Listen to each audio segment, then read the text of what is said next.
Welcome, everyone. We're really excited to have you here today. My name is Phoenix Rising. I am the founder of the Neurodiversity-Affirming Psychotherapy Training Institute, formerly known as the Art of Self-Healing Center.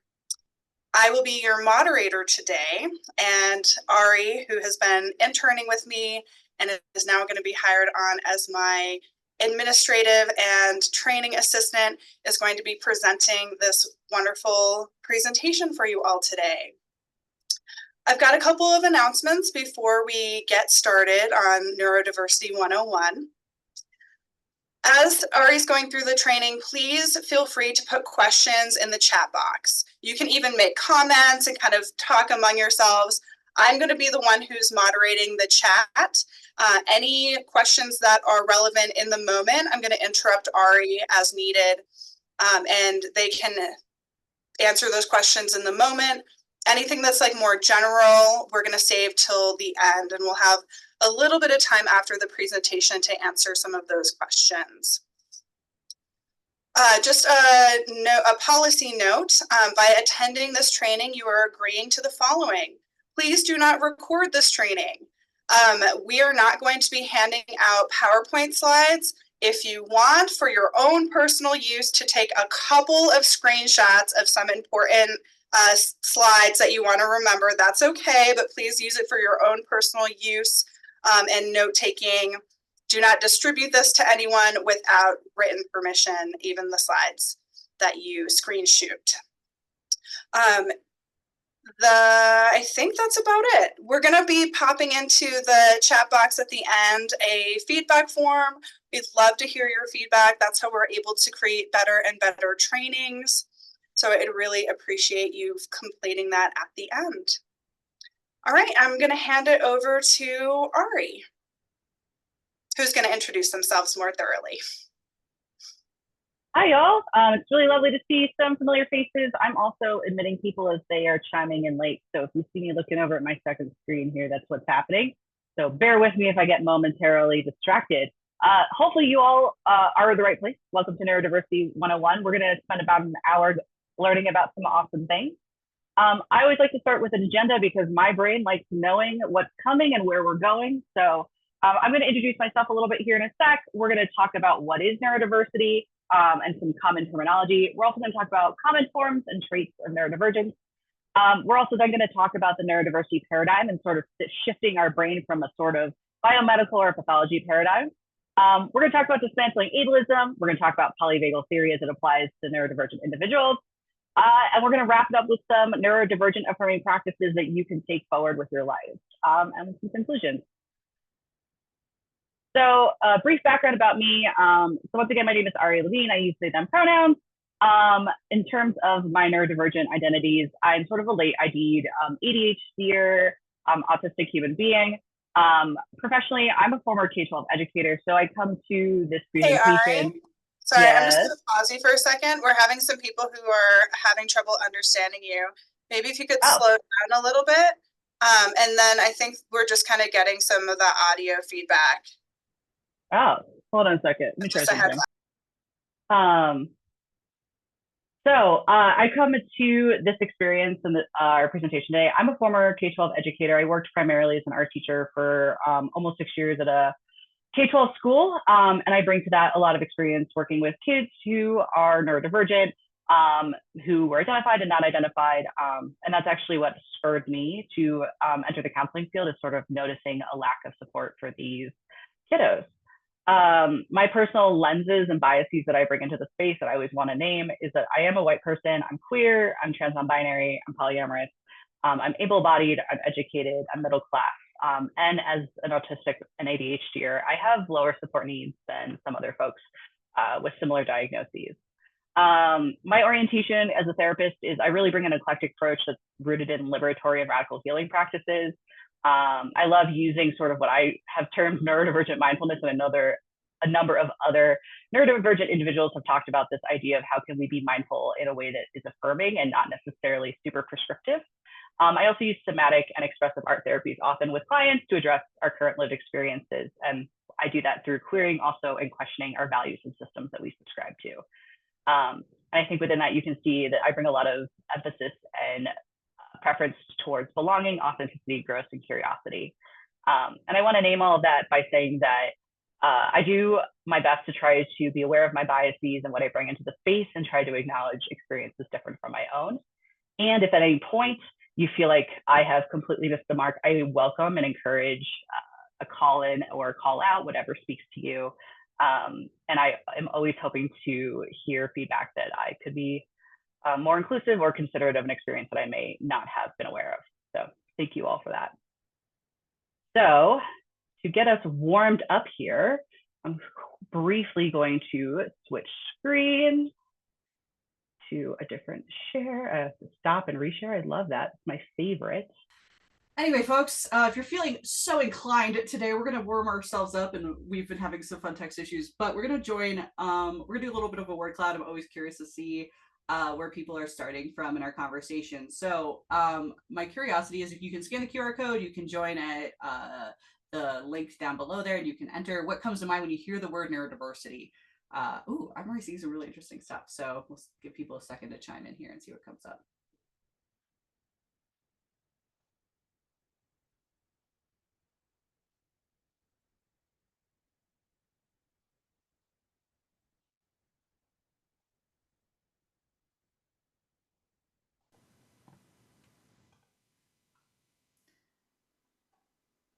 Oh, it's really cool. I love that like unique is coming up a fair bit. So for those who haven't used word clouds before, it's really cool to see if folks are doing more, have said similar things, they get bigger.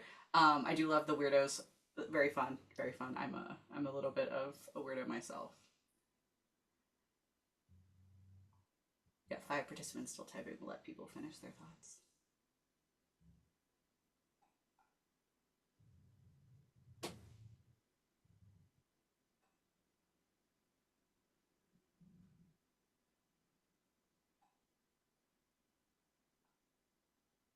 I feel like I'm seeing some themes around sort of like brains being wired differently, sort of like different processing.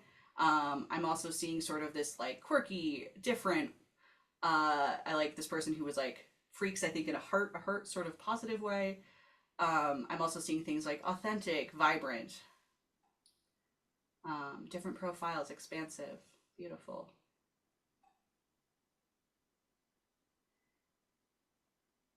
We'll give folks the last minute to hear. Aw, I like my people. Unpruned. Ooh, I like that. That pulling on the idea that many neurodivergent folks, there's theories around the fact that we don't have as much neural pruning as other neurotypical individuals do. Awesome.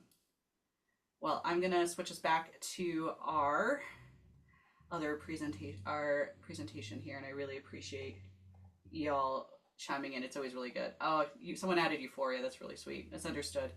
I'm seeing across the board a theme around these positive aspects of our existence, and also some struggles, right? This idea that like we're painfully different, I think, is really one that has stuck with me. But also this like beauty and authenticity and anxiousness and creativity and community and vibrancy. I think that's really beautiful. We are going to probably touch on some of those things today.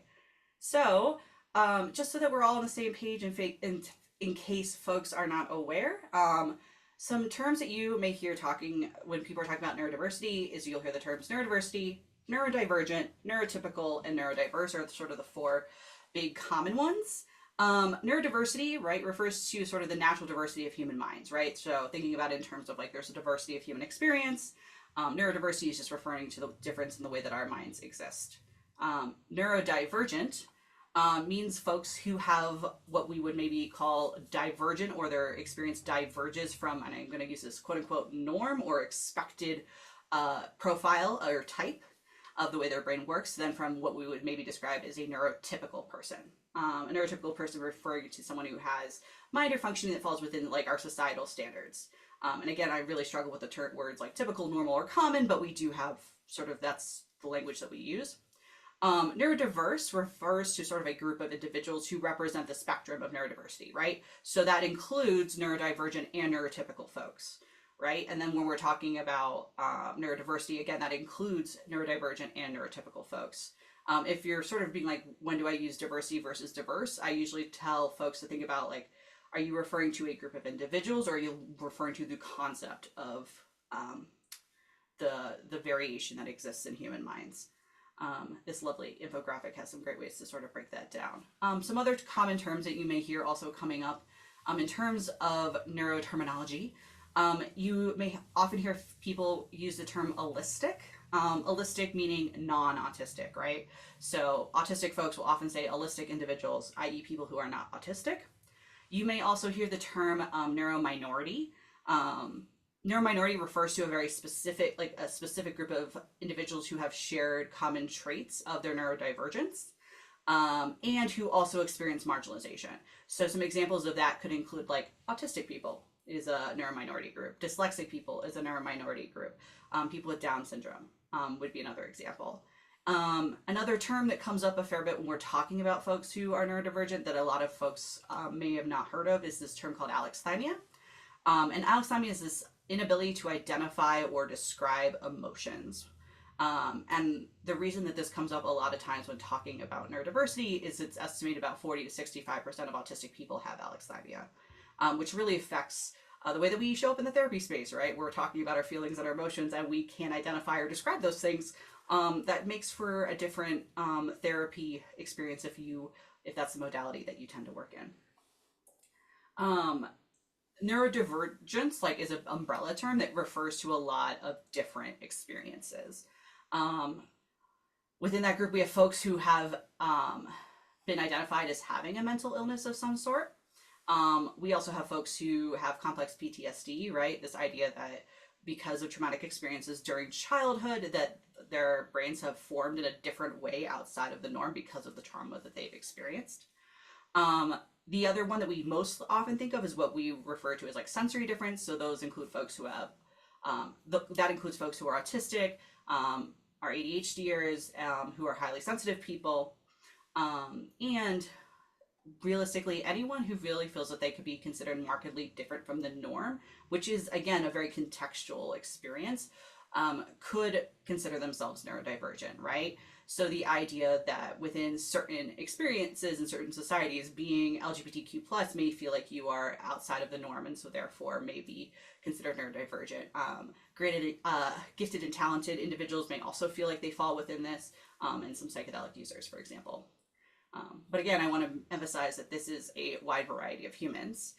Today, we are going to primarily be focusing on those who have sensory difference, and that's sort of when people are usually talking about neurodivergent individuals, that is usually what they're referring to. But I do want to acknowledge that that's not the entirety of the lived experience of those folks. And many of us who are sensory neurodivergent also struggle with other mental health problems that may fall under that umbrella as well. So 3 common forms of sensory neurodivergence. We have folks who are highly sensitive people, and it's estimated about that's 15 to 20% of the population. And there's some research done that about 60% of therapy clients are highly sensitive people. We have our ADHDers, and sort of our state estimates that those diagnosed between the ages of 3 and 17 is about 6 to 16%. But I think a lot of us are pretty aware that there's a high prevalence of unreported cases or folks being diagnosed later in life, particularly due to the fact that the DSM-5 and a lot of our criteria that we looked at back in the 90s and the early 2000s, even back in the 80s, was really focused on AMAB individuals and the way that that presented within them. And it's been sort of noted recently that AFAB individuals have a very different lived experience because of their socialization. So therefore, their experience of ADHD may be manifested and not identified as young. Similarly, folks who are autistic, right? ASD is a diagnosis that about 2.2% of the population has, but again, there's this high prevalence of underreported cases, particularly because a lot of the research around identification has been done on a particular subset of individuals that doesn't really include a large portion of the population. But about 20% of humans more or less are considered about sensory neurodivergent. I'm going to interrupt you with a question, Ari. Do you know what the estimate of autistic ADHDers is? I don't have that fact in front of me. I know that there's a high, I hate to use the word comorbidity, but that would be the term that the DSM-5 would use, between those who have a ADHD and those who are autistic diagnosis. But I do not have that number in front of me. I'm so sorry. So moving forward, preferred terminology for us sensory neurodivergent folks. Some of this may be familiar to individuals. Some of this may be actually quite the opposite of what you were maybe taught in your training, just depending on when you had that. But I always want to preface within all of this is that please ask your clients or whoever you're interacting with their preferred terms. I think a good example of this is that terminology changes over time. For example, as a person in the LGBTQ plus community, I use the word queer to describe myself. There are individuals within my community who are of a different generation who may feel very differently to the word queer than I do. And I would never tell another individual that they can't use that word or that word is actually a better word for them, because we all come into ourselves when we do, and labels are there to help us. And if it's a label that serves your client and serves their sense of belonging and identity, please, please, please honor that and understand that that's really important to individuals, particularly since for those of us who are sensory neurodivergent, labels have oftentimes allowed us to understand why we feel so alienated and why we may be struggling in the world, and allow us to have access to things that we need. So that being said, generally we are trying to, as a community, remove functioning labels, right? So I think oftentimes we would hear folks talk about, oh, that person is high functioning or low functioning. Functioning is such a nebulous term, and also refers to lots of different areas in which someone may be existing in the world. And so just being aware that we're really focusing on needs, right? High needs versus low needs. The DSM-5 does talk about sort of two areas that they identify as having places where those can be distinguished. So that idea of social communication is the one, and the other piece is that repetitive behaviors. But there's a lot of other facets in which some people may need different support needs in different areas. And similarly, another big one is this concept of speaking versus non-speaking. So some folks who are autistic struggle to speak and communicate verbally. There's typically an understanding of saying, like, folks are going, oh, they go nonverbal, or that person is nonverbal. Trying to use speaking versus non-speaking really emphasizes that they are still communicating, just maybe in a way that we do not expect, or maybe that we do not privilege. And that doesn't mean that they are any less present. That does not mean that they're any less thoughtful or engaged with the world. And so being conscientious of ways that we might have been infantilizing individuals and taking away their power, I think, is really important.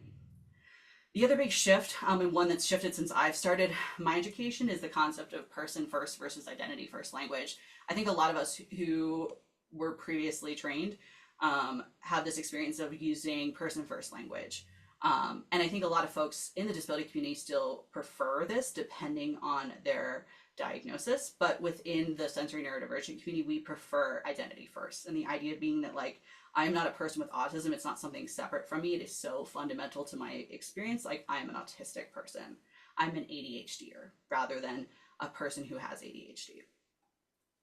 And I think the other big one I would want to draw our attention to is the term Asperger's. Some folks really do like this term and still use it. It's from the previous DSM. And so there's folks that was that diagnosis they had, and they feel very attached to it. But I do really want to draw attention to the fact that, like, this term comes from Hans Asperger, who was a Nazi scientist. Not necessarily someone we want to, like, continue in our world. But in particular, his whole thing was he identified a subset of individuals who had autistic traits, but that were, as he saw them, redeemable and had useful qualities. This idea of that, like, okay, this autistic person could contribute to society. There was hope for them. We didn't have to we didn't have to murder them, and we did not have to get rid of them within German society. And I think being aware that sort of further perpetuates this concept that your only value is your function and your ability to bring in money to society, I think is a really dangerous game for really anyone. And so trying to not use that term and really more focusing on sort of needs as a way to sort of describe folks who might have lower support needs. And this really comes back to, I've sort of been alluding to this, that autism really isn't a spectrum. Ironically, even though we say it's, autism spectrum disorder, there's not this concept of being less autistic or more autistic. Instead, it's really more these series of different arenas, that's what I'm looking for, in which someone may need different levels of support. So being aware that this is an example of like, you can take this lovely test online, it maps it out for you. This is the autism wheel, that you can sort of look at the different types of things that you may or may not struggle with, or may not need more support within. And I also want to acknowledge that this is changeable and mutable over time and in various different scenarios. None of this is fixed. We are going to start talking about the way that neurodiversity exists in the world and how we might be able to shift our brains towards a different paradigm. And Nick Walker has written this book called Neuroqueer, and he says neurodiversity is a natural and valuable form of human diversity. The idea that there is one normal or healthy type of brain or mind or one right style of neurocognitive functioning is a cultural constructed fiction, no more valid and no more conducive to a healthy society or to the overall well-being of humanity than the idea that there is one normal or right ethnicity, gender, or culture. So we were talking about neurodiversity, right? Is this like sort of natural variation in human functioning. And the neurodiversity paradigm is sort of understanding that within that means that there isn't really one right or best way to exist as a human being, that we all have various different neurotypes and different cognitive functioning, right? And the concept of best and right is a social construct. And like other forms of diversity, it has been subjected to power inequities, and it has also been a source of creativity and empowerment depending on your experience. And then you may hear folks also refer to the neurodiversity movement, which draws on the experiences and the work of folks in civil rights and in queer liberation. And it is one that seeks civil rights, equality, and inclusion for everyone, regardless of neurocognitive function. And the big push about shifting our paradigm, right, is that this biomedical and pathology model really harms all individuals, not just neurodivergent folks, right? It's this concept that like it pathologizes human behavior. This idea that like certain natural deviations of human experience are wrong or bad, really isn't reflective of the lived experience, and it sort of makes certain individuals subject to having to fit norms that don't necessarily serve us. And similarly, I think really importantly, it devalues different cultures and values, right? Like this really comes from sort of a white, cis, heteronormative male perspective of what's important, right? There is a really strong white supremacist bent to all of this around focusing on our ability to contribute to capitalism and function within certain value structures. And that's not in alignment with the experience of many folks who exist in this world. And I think really importantly, it has this really dangerous thing where we view differences as deficits, but then we also make deficits the fault of the individual, right? So, okay, you have this difference and it means that you struggle in large crowds, but that's also a personal and moral failing on your part that you need to fix. And that doesn't necessarily support individuals who have these differences, first of all, and also it just doesn't necessarily reflect the reality that many of the experiences of folks is really around systemic harm. And so, like historically, a lot of these diagnoses were used in the past as a means to pathologize and marginalize individuals who had other intersectionalities. And in particular, thinking about the fact that, you know, not that long ago, being gay was considered a diagnosable medical condition that was pathologized, similar to being trans. That this is one of the other ways that we are perpetuating harm and just like basically forcing folks to struggle at the hands of a community that does not serve them and a society that does not serve them. And we see that through this concept of the social model. So as I sort of said, a lot of the neurodiversity movement pulls on movements of other civil rights. So this particular, they really have pulled from the concept of the disability advocacy, this concept that it is not that the individual is disabled, it is that society causes an individual to face the struggles of disability because the society is not built to support and accommodate them. So this model looks at the ways that individuals are affected by systemic barriers rather than placing the deficits upon the individual, right? We're looking at environmental things, we're looking at institutional and attitudinal. And this really affects the way that neurodivergent individuals also exist and move through the world.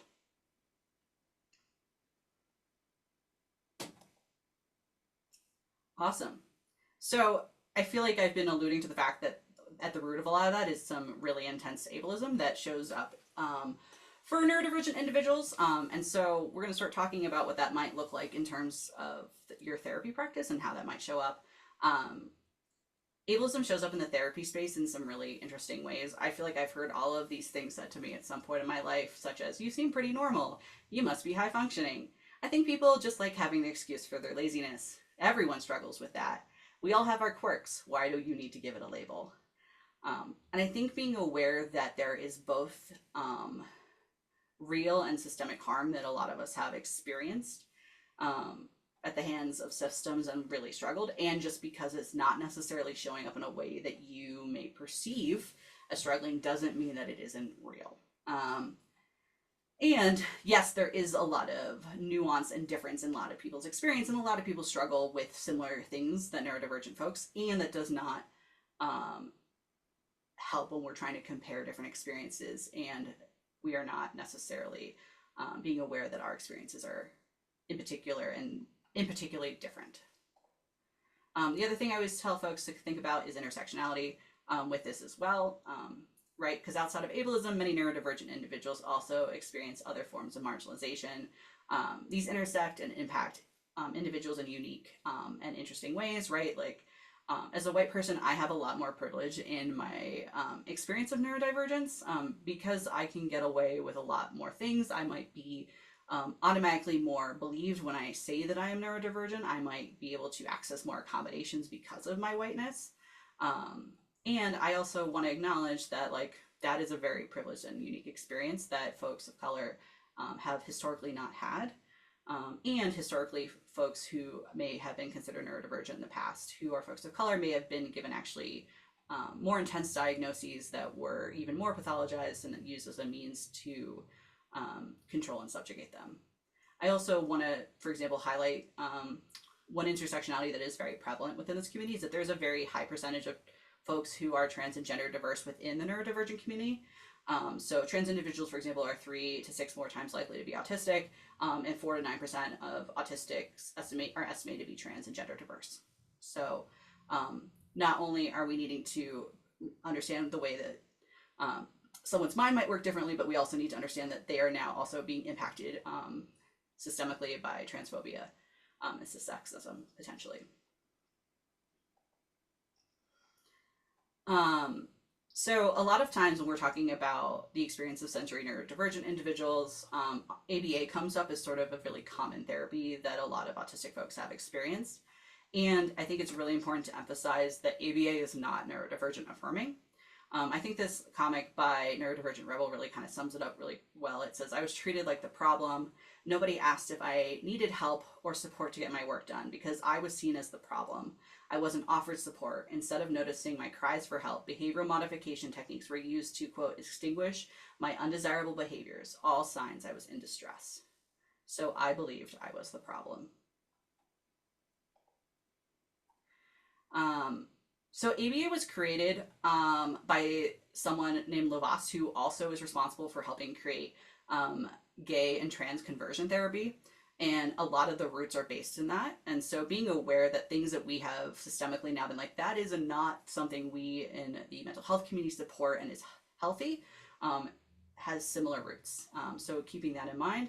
ABA often also focuses on increasing an autistic individual's window of tolerance. But that sort of ignores the fact that autistic individuals have increased sensory neuroactivity that we've seen on fMRIs, right? So increasing someone's level of tolerance is great, but like if you're also just like not ignoring the fact that it's causing someone more intense distress than a neurotypical person would experience, is extremely dismissive and damaging. Similarly, ABA also relies on reward and a punishment system that can feel really traumatic to our nervous systems. And part of that is this concept of regulation skills, right? So ABA is like, we're teaching autistic kids regulation skills, but in the end, it ends up punishing autistic forms of regulation that kids are attempting to use to self-soothe, and then it praises neurotypical presentations, right? And so oftentimes instead it leads kids to mask to feel safe, but is not necessarily addressing their underlying nervous system struggles. We've got a question that I think is good timing here. Yeah. So Chloe writes, early ABA is horrific to read about. I hear a lot from folks nowadays saying that ABA is different and better and it's okay to use because it's no longer abusive. What would you say about that? I think that is a great question. I would like to acknowledge that not everyone's experience of ABA is traumatic, right? I think individual experiences on a one-to-one may be different depending on who their therapist was, who their RBT was, who was their behavioral, who was interfacing with them. And that doesn't change the fact that the system as a whole and the way that it is designed is based in harm. I really struggle with folks who are like the new ABA is person-centered, because we are still attempting to get individuals to fit into a neurotypical society rather than teaching them the skill sets that they need to exist within our society and survive. We're really just teaching folks how to fit in and blend in. And there's been a lot of research. There's actually, I wish I grabbed the article for this. This NeuroWow alludes to it here, but there was just an article released talking about the link between ABA and PTSD and suicidality. And in particular, there's new research talking about how autistic folks are actually at a higher risk for developing PTSD because the way our nervous systems interface with the world.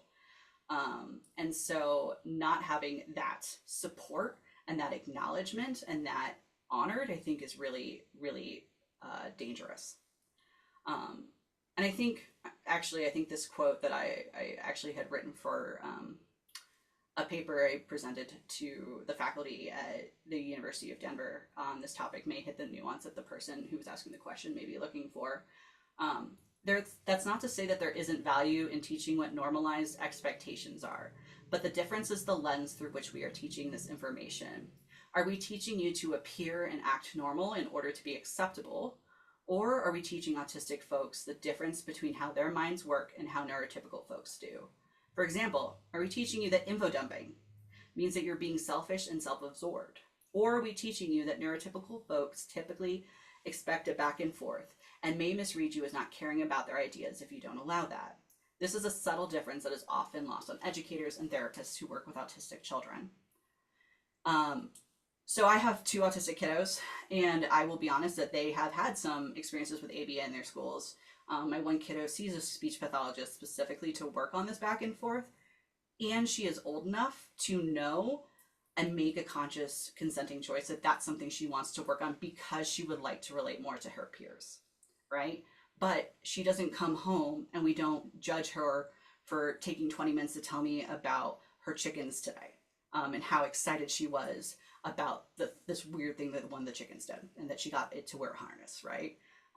We are honoring and acknowledging that that is how her brain naturally wants to communicate, and we provide her space to be unmasked and to be her most authentic self. And if she wants to connect with her neurotypical peers, I understand the desire to want to practice those skills. I think it's hard because younger children can't distinguish those differences. And we do a lot of times, ABA really focuses on at-home work with parents. And the focus oftentimes is about making the kids more manageable for the parents and relieving their anxiety, rather than sort of thinking about how can we honor the fact that this is just going to be really hard for your kiddos. They have sensory needs. How can we meet those sensory needs? Rather than sort of making it so that they're complacent. Does that sort of, I hope whoever asked that question, I hope that sort of helps.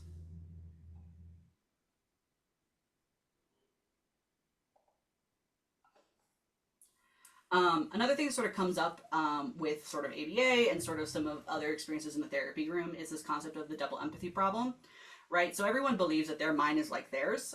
And so oftentimes when neurotypical people and neurodivergent people are interacting, we think that our minds are like the other person's, and that doesn't work, right? So my 13-year-old trying to tell all of her really cool friends about her chickens. They don't really necessarily want to hear about the chickens for 20 minutes, but she feels that her friends expecting this back and forth means that they don't really care about what they're talking about because they're not info dumping, right? So that disconnection.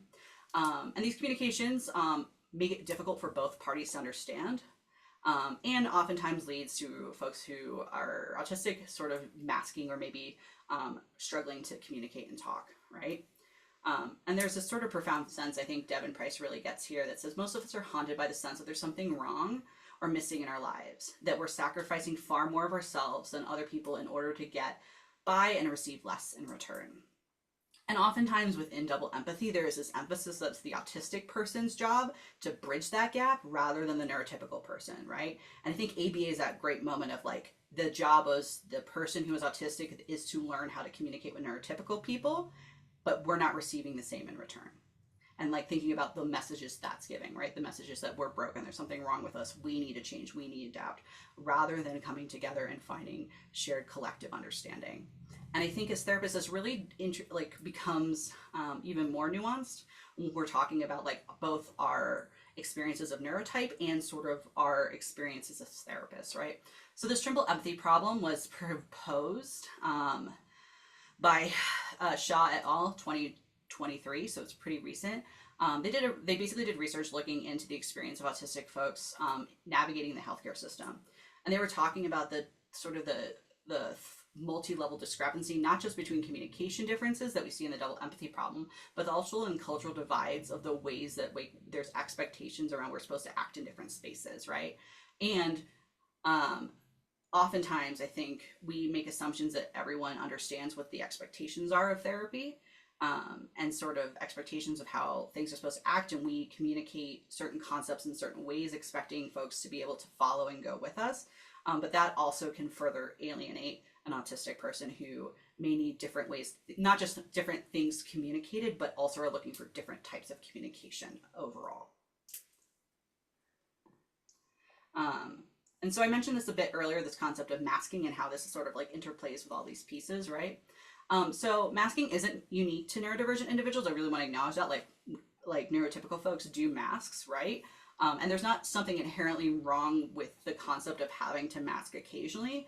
It is when we do it at a level that becomes, that prevents us from acknowledging and taking care of our needs and feeling like we're being able to show up authentically in a space, right? So masking is something that can be done consciously or unconsciously, but it's basically a tactic for us to be able to survive in a neurotypical world, right? Embrace Autism is a really great website. I highly recommend it. They have a lot of self-assessment tools on here, and if you have clients who are really curious, I would highly point them to this website. They sort of break down camouflaging into these concepts of compensation, masking, and assimilation, right? Compensation, I think we've heard before in other disability models, right? This concept that like these are strategies used to sort of get by. In the case of autistic individuals, this might be learning social scripts to sort of compensate for difficult social situations, or practicing what you might say beforehand to an obsessive point to feel like you'll be prepared to know what to say. And masking essentially is this concept of hiding our autistic traits, or basically trying to hide that we are an autistic person.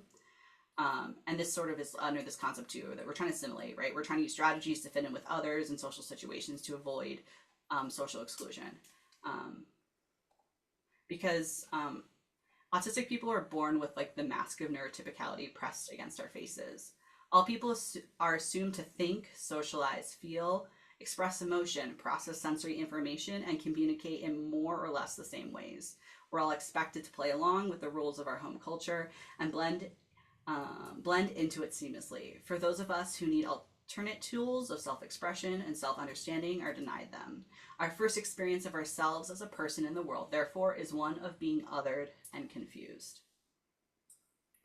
And I think a lot of folks are probably sitting right now being like, I can see how this might show up for clients. This feeling of always feeling like the outsider, never feeling accepted, and feeling like there's something wrong with them oftentimes manifests in a lot of mental health struggles. So we're going to talk about how this chronic invalidation and masking may affect our clients' nervous systems, and that affects how they show up in therapy. So I think a lot of folks have seen this polyvagal chart before, right? The concept that we have sort of down here, we're doing okay, we're like engaging with people, we're grounded, we're compassionate, we're mindful, all the things that we want to be in our lives.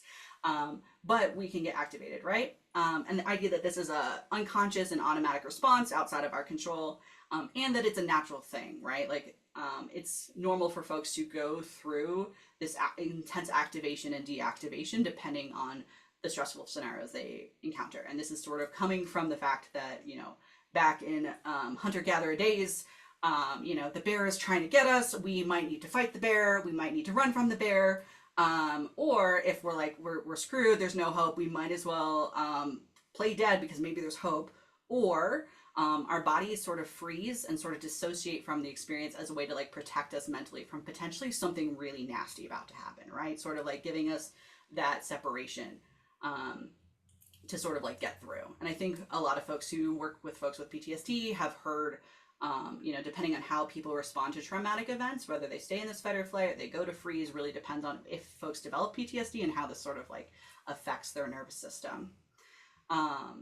For autistic individuals and ADHDers and highly sensitive folks, right? A lot of the sensory world that we exist in is so overwhelming, right? Like the lights are too bright, there's too much noise, I maybe need this type of stimulation, but I'm not getting this, and you're expecting me to sit still, but I also need to pay attention, I'm supposed to look you in the eyes, and there's like all of these things that we're trying to just navigate day to day, and it means that like we are constantly in a very activated state, and oftentimes our bodies can't do that forever, and it's exhausting. And I like to think about the fact that like when we are in these activated states, I think we talk about this as clinicians, like it's really hard to make decisions and to function, right? We talk about with clients who struggle with suicidality that when they are really intense, they can't make decisions about what to do, which is why we have safety plans. I think really understanding that that sensory neurodivergent clients also struggle with this and seeing that within this lens, I think is really important to understand like how that impacts their executive functioning. And I think oftentimes the thing that most autistic individuals really struggle with and they feel most judged for is the concept of meltdowns. And I think this chart I really like because it has this sort of like line that says like overwhelm, and above the line it says I can't, and below the line it says I can. And I know that a lot of times from my own personal experiences of meltdown is this idea that like there reaches a point where my body's like, I'm done. Like I just want to, I can't function anymore. I can't keep going. I can't do this. And the minute I'm seeing myself say that I can't, it's my body just being like, I've been so activated for so long, I cannot stay in this intense state, right? I'm going to go into this freeze mode and I'm going to feel some sense of relief. I'm going to feel dissociated. I'm going to feel numb, right? I'm going to shut down. My partner, like her body, like literally makes her go to sleep. She like can't even keep her eyes open as a way to sort of like survive and get through. But it's a really dangerous place because within that, there's this sense of hopelessness and feeling trapped. And I feel like it's a place where a lot of folks struggle with suicidality and self-harm. And that is something to be aware of, right? And I think it's also key that like that intense activation can look like other things that we are sort of like tuned into as clinicians that it may not be, right? Like I think a lot of people may read this freeze as like a really intense depressive episode rather than sort of like this temporary state that as soon as this client is able to sort of regulate a little bit or get more resources may be able to come out of. And I think that's the other big piece with this, and I think we all know this, right? What comes up must come down. Oftentimes clients will think that they're doing okay, but they've been just sort of living in this freeze dissociated zone for a really, really long time. And as they start to heal, in fact, things actually become what feels really more intense because all of a sudden they have to feel everything that they've been dissociating from. They weren't actually down here in the I'm doing okay zone. They were up here in the I'm completely dissociated from my body. I'm completely dissociated from my feelings and emotion. As I start to heal, now I have to feel that rage, that panic, that anger, that frustration, that hurt, all that stuff that I've been avoiding. And I think that's really important because like that masking, that camouflaging and dissociation can really hide our clients' nervous system states. And being aware that that means that for them, for their experiences, they might feel like they're getting worse instead of getting better. But that's sometimes the road to healing that we need to do. And I think I have mentioned this above that like our brains are wired that everything is inherently, or like our stimuli is inherently more intense. And therefore like our nervous system activation is infinitely more intense. And so being aware that like they're like that, like your clients' freeze or fight or flight may look more intense than what you may see in your neurotypical clients, and being cognizant of that. Hey, Ari, we've got a couple questions before you move to the next slide. I figured there might be. That's why I was going to pause. Give it to me. Jessica asks, is confusion about meltdowns a main reason why autistic folks or other NDs get misdiagnosed, often incorrectly, with ODD, bipolar, and other things? Oh my gosh, Jessica, it's like you know my next slide. I love it. Yes, I think it's one. I don't want to completely I think that there's more research that needs to be done into this. But I think something that I have seen and experienced, and I've also heard from many in the community who work both as a clinician and personally lived experiences, is that not understanding the ways that like our nervous system activates and the way it looks means that we're often misdiagnosed. And I would like to say that oftentimes misdiagnosed with diagnoses that attribute almost, I would say, malice potentially to some of our behaviors. So I'm thinking of like narcissistic personality disorder, borderline personality disorder, and that oppositional defiant disorder, right? This idea that there's some sort of conscious rejection of those things. I also would like to acknowledge that there are some individuals within the autistic community that have a pathological demand avoidance profile, or PDA.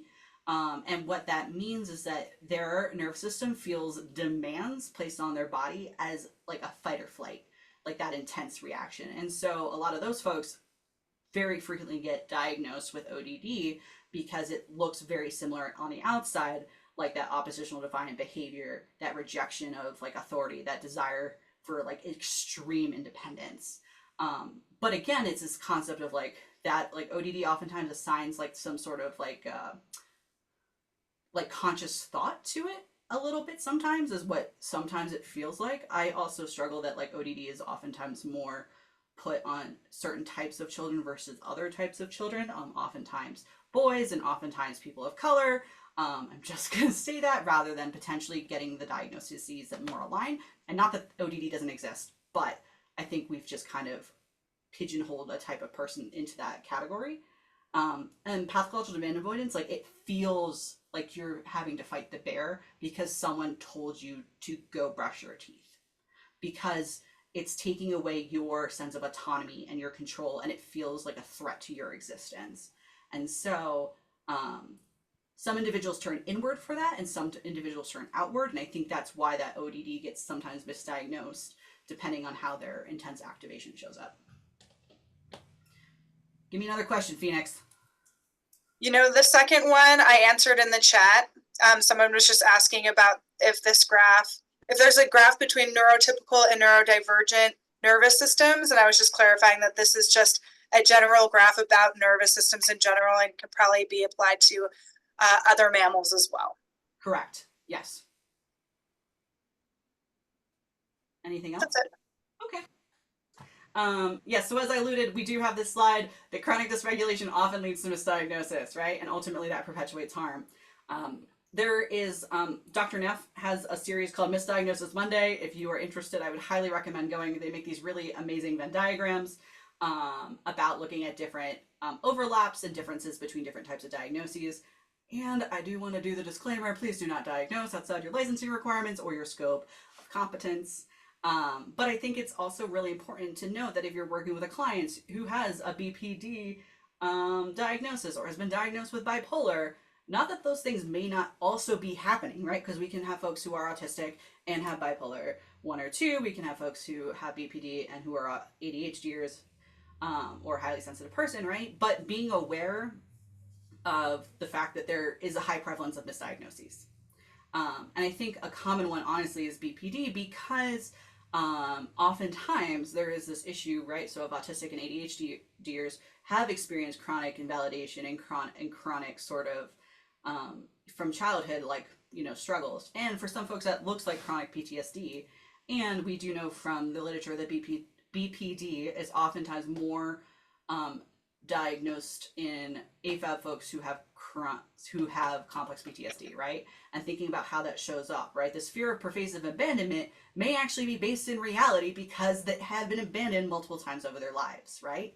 And so is it because of a quote unquote disorder diagnosis that's outside of like a sense of like provable experience that's like an unnecessary fear, or is it actually a very real fear because they have experienced it, right? And I think being cognizant of that, right? And like all three of these I always point out, right? Like this interpersonal different difficulties, self-esteem is impacted, emotional regulation, sensory processing differences, rejection sensitivity, intense mood shifts, and high rates of depression, anxiety, eating disorder, self-harm, and substance abuse, executive functioning difficulties, and all three of these have genetic components.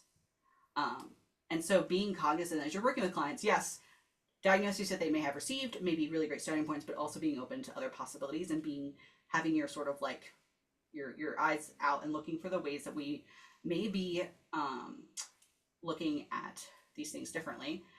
In particular, since I think BPD is a great example of being really stigmatized within the psychological community, and being one of those disorders that we present a lot of folks with we ascribe malice or malintent towards sometimes. And being cognizant that then again too, your client may also have had really bad experiences with therapists in the past because of that.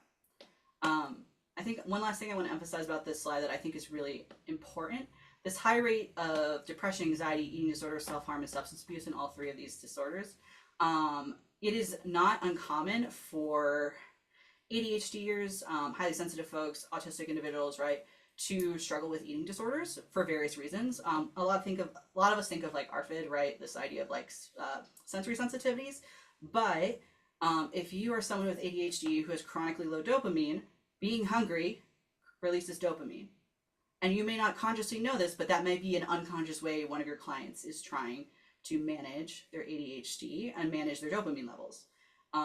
Similarly, right, like a lot of us are like seeking control, we feel out of control, we are struggling with executive functioning. Like these are all ways that like eating disorders show up, not in I think the classic terms that we think of. And again, remember, overlap with trans community, trans folks oftentimes struggle with eating disorders in relation to gender dysphoria. So we're just layering on the gambit. There's also research that substance abuse is oftentimes really prevalent within folks who are autistic because it's a great way to mask, right? So if you're going out to a social function and you need a drink to kind of like feel like you can get through, it's because it allows you to unmask just enough to be able to like let go and socialize and be in the moment. But it's within like a acceptable place you're allowed to be slightly unmasked, right? Like if everyone's drinking a little bit and everyone's a little tipsy, you're allowed to be a little bit goofy, a little bit odd. And that's like a norm.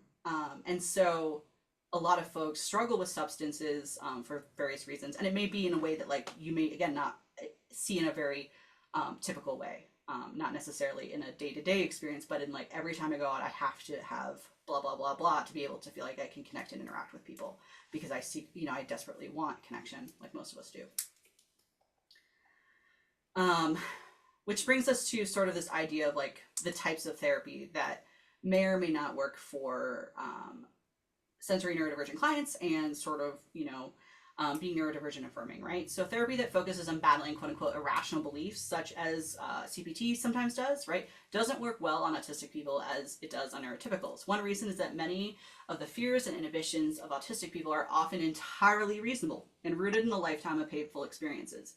We tend to be pretty rational people, and many of us are already inclined to analyze our thoughts and feelings very closely, sometimes excessively so.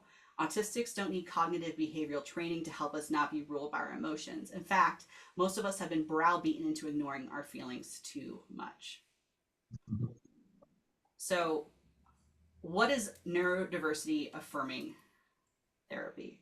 So, here are some tenets of neurodiversity affirming practices, right? So we've talked about this concept of intersectionality and honoring that people's unique experiences, their values and upbringing may have affected the way that they have experienced their neurodivergence, right? Respecting the autonomy of individuals. I think there's a tendency within ableism to infantilize and think about that we know best for folks who are actually particularly high needs individuals or may not communicate verbally. We're going to validate differences. We're going to presume that these individuals have competence and understanding in their lives. We're also going to work on reframing expectations around what healthy means. Hello. Hello. Hello.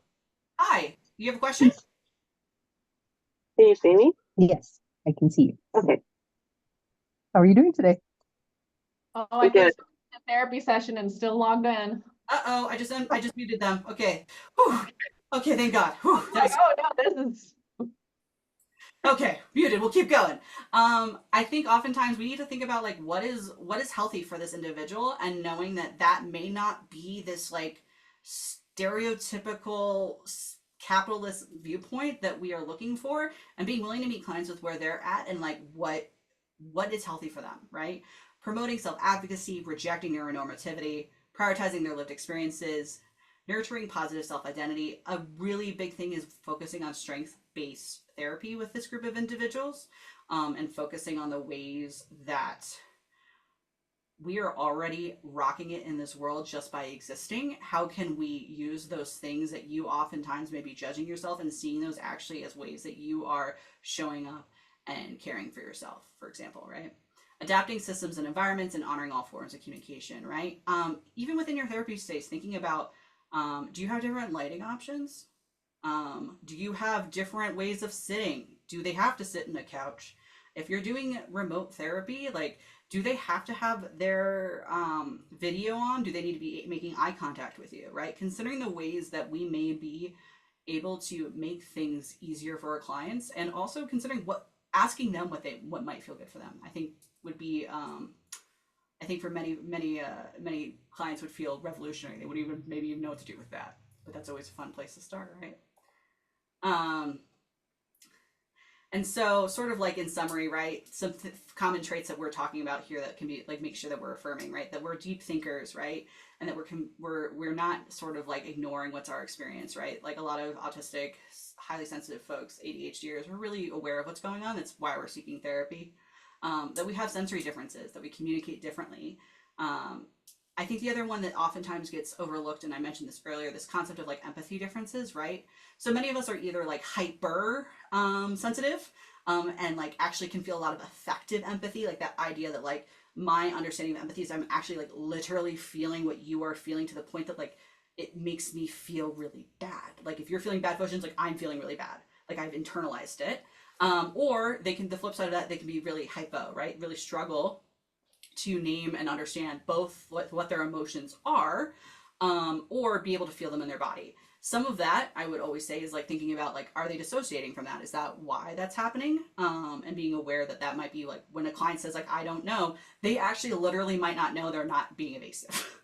And pushing clients to really think about like, well, how does that feel for you? Like being understanding that a client may actually have no clue yet how that feels for them. And also being aware that because a lot of us are very hypersensitive, that we try to avoid really intense emotional situations, because it's so intense for us. And so just being cognizant of those pieces. And then I think this last one really hits that, was I was just saying, right? This that deep intense emotions can really come on suddenly, and they can really lead to emotional dysregulation. So something else I think is really important too, within sort of thinking about how can we bring this into the therapy space. I think there's a lot of conversation in therapy about queering therapy these days, right? I think with a lot of big push to be more LGBTQ plus affirming, right? Like how are we questioning and subverting and liberating ourselves from like heteronormativity? Neuroqueer is the concept of doing this, but also for neuronormativity, right? And what I love about neuroqueer is sort of a concept is it's not just a social identity, right? But it's also an act, right? One can neuroqueer, one can be neuroqueer, right? And a neuroqueer individual is anyone whose identity, selfhood, gender performance, and or neurotype have in some way been shaped by their engagement in practices of neuroqueerly. And I think what's really awesome is regardless of gender, sexual orientation, or neurotype you may be born with. So you can neuroqueer even if you are neurotypical, if you are straight, if you are cis, right? We can all question the systems that have influenced us. And we can still choose to accept those norms, but it's just doing it with informed consent, as I like to say, not just because they're there. So sort of in summary here, and I realize that we are about past time, so if folks need to go, I totally understand. We got a little bit of a late start. Neurodivergent care is affirming, okay? It is collaborative, right? Working with your treatment, working with neurodivergent clients to develop treatment goals and their modalities, checking in with them at the end of each session, coaching style, right? Many neurodivergent folks prefer to not just talk about their problems, particularly if they've really thought about them or they struggle to identify emotions. Like focusing on psychoeducation, skill buildings can be really important. And in particular, that psychoeducation piece can be really crucial when we both have issues of chronic invalidation, right? That we might want to be doing some depth work on and like unpacking where is that coming from? Is that why, like, why do we have this negative self-view? But also your client is struggling in their day-to-day to manage their sensory environment, right? So this both and approach can be really powerful, not just focusing on the past, but giving clients real skills to handle their sensory environment, to be able to have the space to identify what's going on within them, to be able to heal and move forward from some of the chronic harm that they've experienced. And so, right, in conclusion, we're removing disordered labels, we're emphasizing holistic common traits, we're considering intersectionality, identities, and oppression, we're reframing differences not as deficits, we're teaching skills to adapt, not mask. We're empowering folks to embrace their unique gifts and talents, and we're giving them agency as much as possible in their treatment and plans together. And if this really spoke to you, you can be part of the change in the world, right? Congratulations, you've joined the mission to become a neurodiversity affirming therapist. Please tell others what you've learned about today and call them in when you're hearing language that is not necessarily affirming or ways that you are seeing ableism and other forms of harm show up within your practice and in others, right? Continue to consider the ways you can dismantle ableism, use strength-based models, and just keep learning. This is only a start. And if you are someone who does research or works in advocacy or knows folks who do that, we need more of this. So please, please, please, we need more work doing this. So continue to spread the word. And again, this is a 101. So if you would like more information, we have some really amazing upcoming trainings done by Phoenix, the founder of NAPTI, okay? This was supposed to be a 1-hour version of Neurodiversity 101. So if you would like to do a 2-hour version and get more in depth, those are coming up later this summer. There's also a suicide prevention for neurodivergent clients, because sort of alluded to with the polyvagal theory stuff we talked about, suicidality and self-harm is really prevalent within this community, and how our nervous systems react means that things can happen in ways that we might not be as aware of. And then similarly, going very in depth to polyvagal theory, specifically looking at the way this shows up for neurodivergent clients. We were sort of looking at it as a more overarching way that we may have studied in the past. But Phoenix has some really amazing workbooks, worksheets, and handouts you can do with your clients that is able to sort of talk about in that training. And then finally, we've got a couple pages of references, some books, some online stuff. And then finally, my cat is going to wave you out as a thank you for being here. If you would like to get in contact with me, I am admin@napti.org. You can also reach out to me personally, as you see there. And Phoenix is going to drop a feedback survey in the chat. I super appreciate you all bearing with me over some technical issues and staying 10 minutes over. You guys are all phenomenal. And I can answer any questions for folks who feel like they can stay. I'm happy to do so.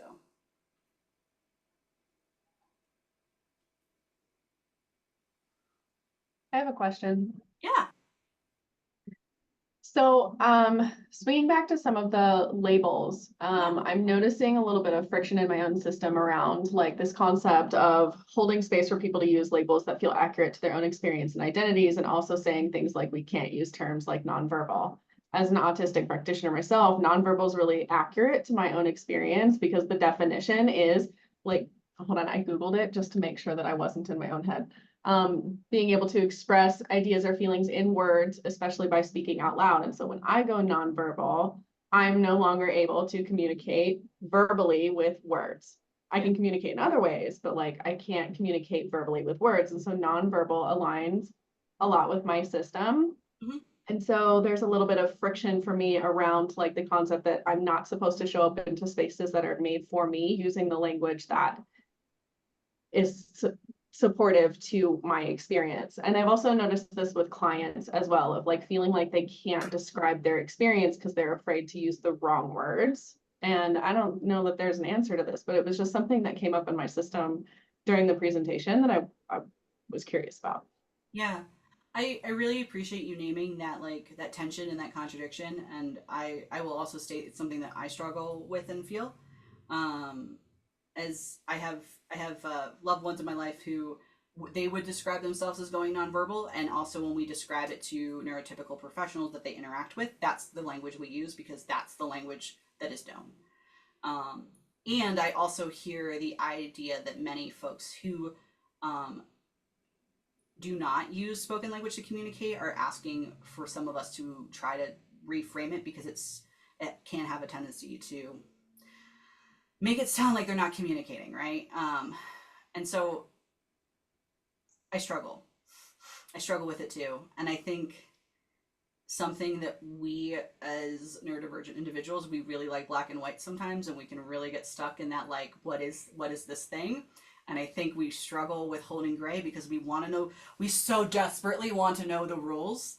And we want to follow them because we really care about people and we want people to be happy, and we really like have this deep love and empathy because we understand what it's like to be isolated. But there isn't one, and it sucks.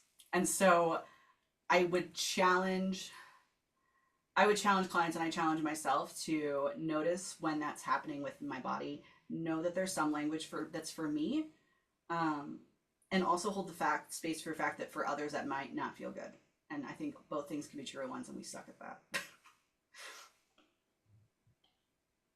Thank you. Yeah.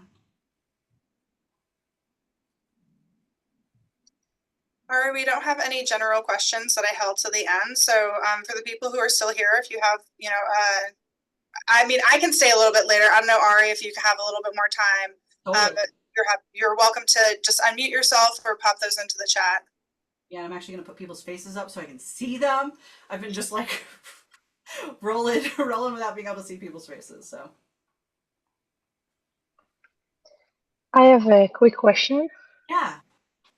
yeah. First, thank you. It was great. I asked it before and Phoenix answered, but I still want to ask you. So if you talk about the difference between, like, when you show that graph and we said that neurotypical and that's people would have acted, it also describes neurotypical behavior, but is there the graph about the freeze, fight, and flight? And is there, I'm hearing myself kind of funny with these headphones on. How would you talk if there's any difference in how it's experienced for neurodivergent people?